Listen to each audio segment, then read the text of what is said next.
Hey, welcome to the program. I'm Keith Hittner Sr. here in the studio with Keith Hittner Jr. and the money man, Kelvin Kaemingk from American Mortgage and Equity Consultants. And you can reach Kelvin directly at 651-231-2500, 651-231-2500. He's got those great low rates, and we're going to be having a nice chat with him about those rates and what's going on in the markets later in the program. RealEstateChalkTalk.com is where you want to go to find vendor contact information, help you fix up your home and get it ready for sale. And if you want to speak to us directly, call the number, you know it, 612-627-8000. That's 612-627-8000. That's the number to call if you need our help. Remember, we can't help you if you don't call, so call us today. Ever get stuck with the grilling in the backyard, Keith Areno? I love to grill in the backyard. Sometimes, you just want to talk to your guests. Yeah. And I prefer to be in the moment. Yeah, I prefer to go pick up ribs from the Rack Shack Barbecue in Burnsville or West St. Paul, and then I just kind of finish them on the grill. So that's a great idea. Yeah, I'll bring them out and kind of sauce them up, and then get that sauce caramelized on the grill there. Ooh. We have a number of people, as a matter of fact, who do exactly that, and then they go down to the Twins for tailgating. Yep. And they finish the ribs off on the grill and then have fabulous tailgating down at the Twins. It's a good deal. You can go to RackShackBarbecue.com/delivery to get your food delivered to you, or RackShackBBQCatering.com, and we can set up an event for you. There you go. This week we've got I think we got a good show this week. Finally, we've got a good show. We're going to have Twin City Tree Authority on. We love these guys. They do such a great job. They've done work for actually everybody in the room, and it's a good job. So we'll talk about tree trimming and some arbor issues. And then we've got another guest coming on from North Central University, and we're going to get an update on what's going on with that school, but not just with the school, but what's going on downtown Minneapolis in terms of the development and the just so many opportunities in downtown Minneapolis. It's really hard to believe that it's run by a bunch of Democrats, but give credit where credit is due, I guess. You know what I'm saying? What else are you going to do? Taxes are kind of really high. The taxes are ridiculous, but that's all right. They push them all down onto the poor people. Perfect. Wow, that's good. Yeah. So what do you got, Kelvin? Any questions this week? This week, yeah. Well, last week we had a couple people that called in, and we had a number of closings this past week as well. One thing that came up was talking about just the shift in the market from when a lot of our clients bought their property a couple months ago, and now we're finally closing. Touch on, and we had a good conversation at closing about, but just touch on what's shifted over the market in the last 2 months. Yeah, so we had a closing just this past week here late where the purchase agreement was written nearly 3 months ago. And so we had a bit of an extended closing time due to some new construction purchasing on the other side by that seller. It was a buyer of mine. I had sold their listing 3 months ago here too, in the city of Lakeville, and very robust, swift, higher price point, than you would consider properties in the $250 range. They're selling in days. This property was in the upper threes that we sold for them, and multiple showings in a very short period of time. Not multiple offers on this one, though, just one very well negotiated price right at the asking price.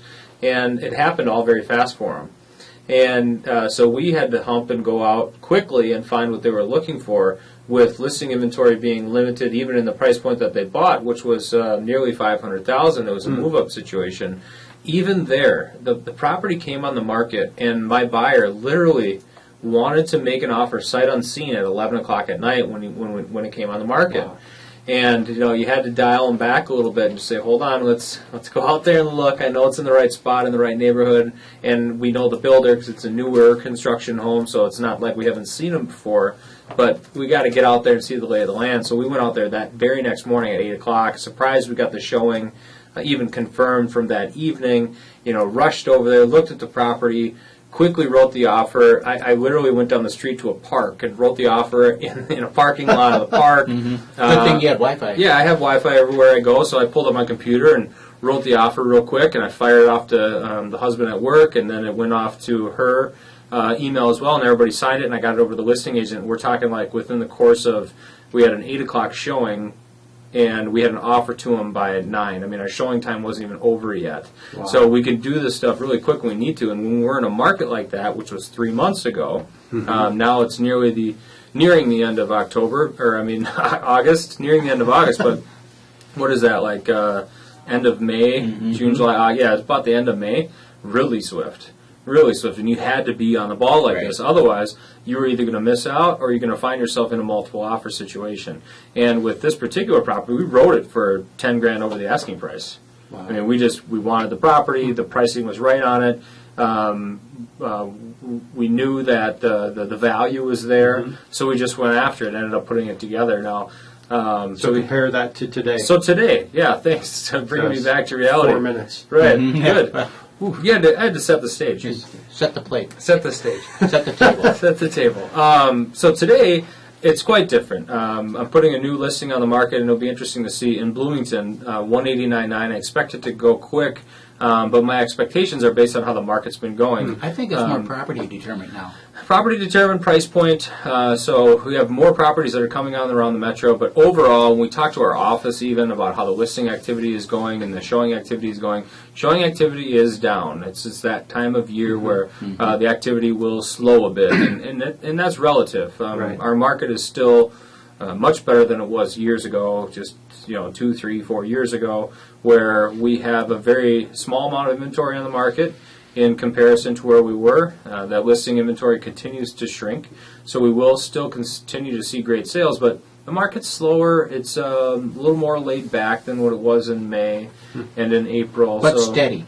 But steady. Very so steady. It's interesting to see and have that conversation because it's a pretty stark contrast to what I just described in rushing up the street and getting the offer put together.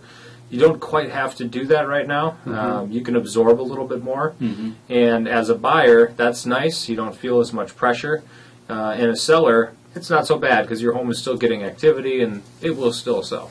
So interestingly enough, if you do have a property that you are considering selling, there's still plenty of time to do so. There's still great activity. It's just not as swift as it is in the spring. You give us a call at 612-627-8000, or you can always log on to realestatechalktalk.com. That's realestatechalktalk.com. It's fun in every market, though. I mean, even when the market was terrible, we still have a good time with the market and good time with the marketing and the interactions with clients. It's just different conversations. So, frankly, it's nice to be able to step back and not have those hard conversations with people. But you sure learn a lot going through that market. Senior, talk a little bit about the closing we had this past week where a lot of conversation was around the condition of the home at delivery. We talk about that. I know Junior had that. We have this all the time, and people just have different expectations, I think, of, well, first of all, the purchase agreement itself says no debris left in the property. Okay. So if you've got junk, trash, garbage, it's your responsibility to get it cleared out. Right. So a couple instances this week. One is they did that. People have different notions. These people were out early. They had professional cleaners come in and clean the house. They had some rubbish that they needed to get taken care of. They put it out on the driveway. They called the rubbish company because they had to have a special pickup to pick it up. And, 5 minutes after closing, this conversation was relayed at the closing table. 5 minutes after closing, the buyer's agent's emailing me saying, when are you going to get this garbage off the driveway? It's like, well, we just had that conversation. It's coming. It had to be a separate truck, that whole explanation again. And then other people, we had one where the guy took, we closed, and the seller, not our seller, someone else's, but there's a bunch of garbage under the deck. Okay. And had the conversation at closing, get the garbage out. Well, he takes the garbage and throws it on the railroad tracks, on the railroad right away, because it was convenient for him to throw it. That's amazing. It is amazing. So people ride on those railroad tracks. All of a sudden, the train goes down those. The police are at the house knocking on the door, and the new owners are in there saying, "Hello, can I help you?" And they say, "Is this your address? Is this you?" And they know that's a previous owner. Well, they found it on the railroad tracks. Went through the garbage and found the guy some old bills and stuff like that. The address was on there. Address was on there and name. So I wonder if they tracked him down. They gave him the forwarding address, and yes, they will be visiting the previous Crazy. seller. Well, some people's definition of clean is different than others, and we definitely have a conversation with our sellers about expectations on turning that property over to a buyer. And we also prep our buyers when going through that you may have to do some cleaning. It's not a brand new home, and so people were actually living in here. Clean. Yeah, people were living in here, and it's still a good idea to bring in your professional cleaners, carpet cleaners, etc., We have all those contacts for you. If you're interested, go to realestatechalktalk.com. We have great contacts there. Or you can give us a call at 612-627-8000. That's it for the first segment of Real Estate Chalk Talk. And we'll be right back talking with Twin City Tree Authority, our preferred tree vendors. Give us a call, 612-627-8000. We will be right back.